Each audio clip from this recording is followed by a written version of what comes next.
Hello, welcome to you YouTube channel Vidya Prabha. आप सभी का स्वागत है। तो आज का हमारा टॉपिक है धातु और अधातु। ये क्लास 8 एनसीईआरटी से लिया गया है। तो आइए इसी के बारे में आगे जानते हैं। धातु और अधातु होते क्या हैं? हमारे आसपास कई चीजें होती हैं, जैसे बर्तन, फर्नीचर, कार, बाइक, बहुत सारी चीजें होती हैं। ये सभी चीजें किन तत्वों से मिलकर बनी होती हैं? ये दो तत्वों से मिलकर बनी होती हैं, ये धातु या अधातु। ये धातु होंगी या तो अधातु होंगी। तो आइए इसी के बारे में आगे जानते हैं। ये धातु और अधातु होते क्या हैं? वे पदार्थ जो चमकीले होते हैं सामान्यतः धातु होते हैं। मतलब वे पदार्थ जो देखने में क्या हो, चमकीले हो। इनकी पहचान कैसे करेंगे आप कि ये धातु है या धातु है? इनकी पहचान इससे कर सकते हैं क्योंकि ये सामान्यतः चमकीले होते हैं। जो पदार्थ चमकीले होते हैं वो सामान्यतः धातु कहलाते हैं। जैसे एल्युमिनियम, लोहा, तांबा आदि। ये एल्युमिनियम, लोहा, तांबा क्या है? ये सब में चमकीले होते हैं। एल्युमिनियम शाइन करता है, लोहा भी शाइन करता है, तांबा भी शाइन करता है। तो इसकी पहचान क्या होगी? ये शाइन कर रहे हैं। जो पदार्थ शाइन करते हैं वे धातुएं होते हैं। नेक्स्ट, वे पदार्थ जो चमक रहित होते हैं, मतलब जिनमें शाइनिंग नहीं होती है, वे क्या कहलाते हैं? वे अधातु कहलाते हैं। जैसे प्लास्टिक और लकड़ी। प्लास्टिक और लकड़ी क्या है? इनमें शाइनिंग नहीं होती है। मतलब जिसमें शाइनिंग नहीं होगी, जिसमें चमकीले रहित होगी जो वस्तुएं, वो क्या होंगी? वे अधातु होती हैं। ये इससे हम पहचान सकते हैं।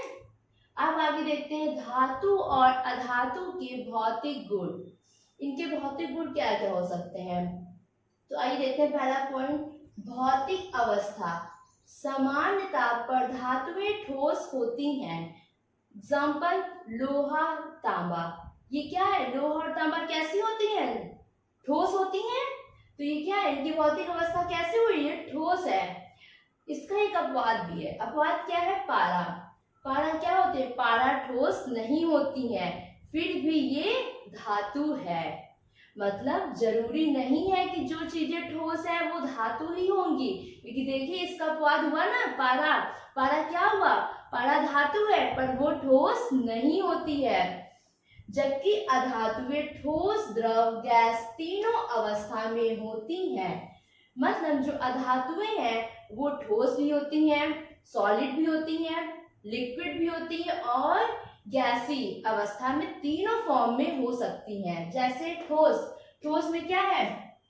कार्बन, सल्फर, ब्रोमीन और ये O2, नाइट्रोजन, ये सब क्या है? ये सब अधातुएं हैं। इनके भौतिक अवस्था क्या होगी? कार्बन कैसे है? कार्बन ठोस होता है, सल्फर भी ठोस होता है, लेकिन ब्रोमीन क्या है? ब्रोमीन लिक्विड फॉर्म में होता है और ऑक्सीजन, नाइट्रोजन ये सब गैसी फॉर्म में होती है। तो ये तीनों अवस्थाएं हुई। मतलब अधातुएं ठोस, द्रव, गैस तीनों अवस्था में हो सकती हैं।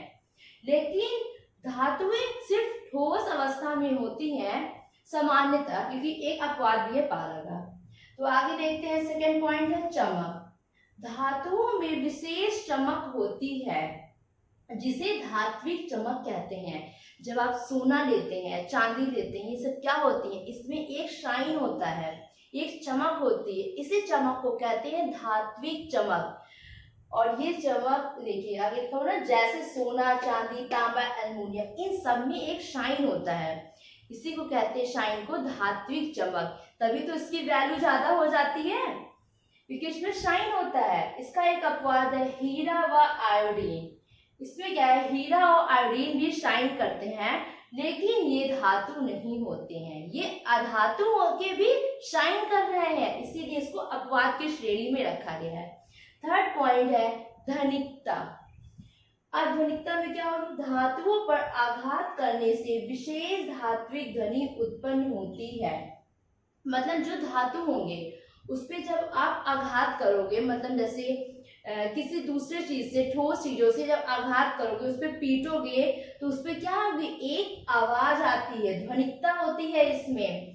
जैसे घंटी, वाद्य यंत्र आदि। घंटी में क्या करते हैं, उसको बजाते हैं लोहे की चीजों से ऐसे, तो क्या होती है, उसमें आवाज आती है।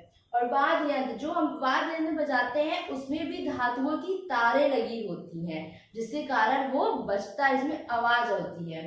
तो मतलब धातुओं में ध्वनि होती है।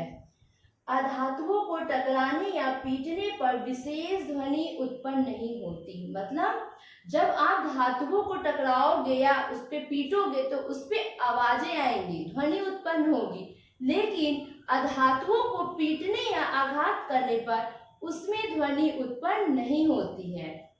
ये सब इसके भौतिक गुण है। आइए इसके आगे देखते हैं। ऊष्मी चालकता। धातुएं ऊष्मा की सुचालक होती हैं और अधातुएं ऊष्मा की कुचालक होती हैं। इसका मतलब क्या हुआ, ऊष्मी चालकता मतलब जो हमारे जो धातु होंगे वो क्या होंगे, वे ऊष्मा के सुचालक होंगे। मतलब जब आप किसी बर्तन को लेते हैं, जैसे एल्युमिनियम का बर्तन, मतलब जो धातुएं से बने हुए बर्तन होती हैं, तो वो क्या होती हैं, वो जल्दी हीट होती हैं। उनको जब आप गैस पे रखते हो तो वो जल्दी गर्म हो जाती हैं। इसका उल्टा देख लीजिए आप, जैसे इसका उल्टा हुआ, आप लकड़ी के बर्तन रखेंगे, क्या होगा, गर्म ही नहीं होगा, जल जाएगा ऊपर से वो अलग।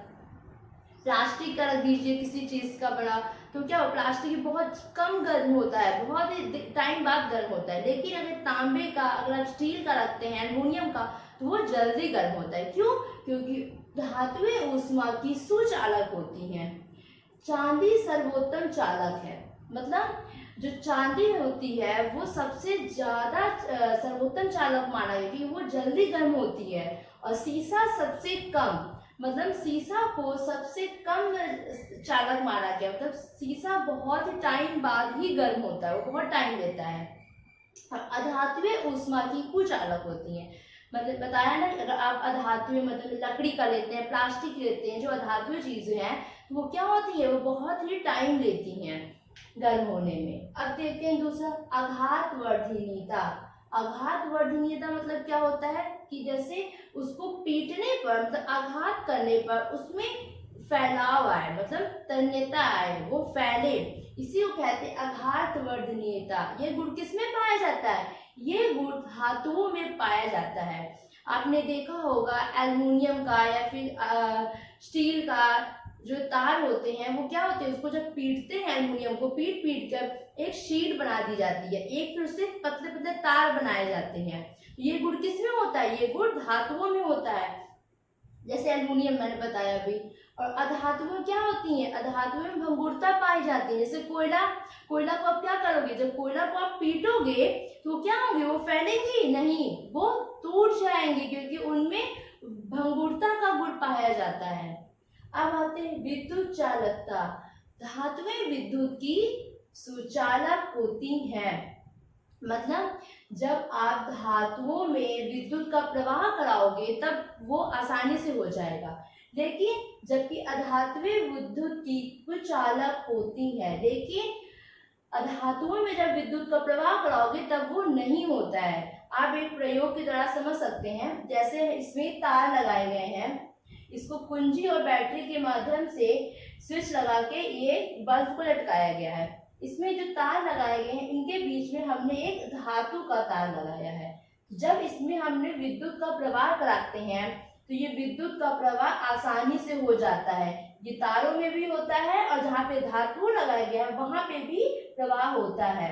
इससे क्या मतलब निकलता है कि धातुओं में भी विद्युत की सुचालक होती है, विद्युत का प्रवाह होता है। आप लकड़ी में करोगे विद्युत का प्रवाह होगा, नहीं होगा। क्यों नहीं होगा, क्योंकि लकड़ी अधातु है। तन्यता, धातुओं में तन्यता का गुण पाया जाता है। मैंने बताया ना कि अभी आघात करने पर क्या होते हैं, वो फैलते हैं। तो उनमें कौन से गुण पाए जाते हैं, तन्यता का गुण पाया जाता है। धातुओं को पीटने पर वे फैलते हैं, तन्यते हैं, इसलिए इसमें कहा जाता है इसमें तन्यता का गुण पाया जाता है। और अधातुओं में ये गुण नहीं पाया जाता है। क्यों, क्योंकि उसमें भंगुरता पाई जाती है, उसको पीटने पर वो टूट जाते हैं। तो ये तो हुआ हमारे धातु और अधातुओं के भौतिक गुण। अब हम नेक्स्ट पार्ट में जानेंगे धातु और अधातुओं के रासायनिक गुण। Thank you so much.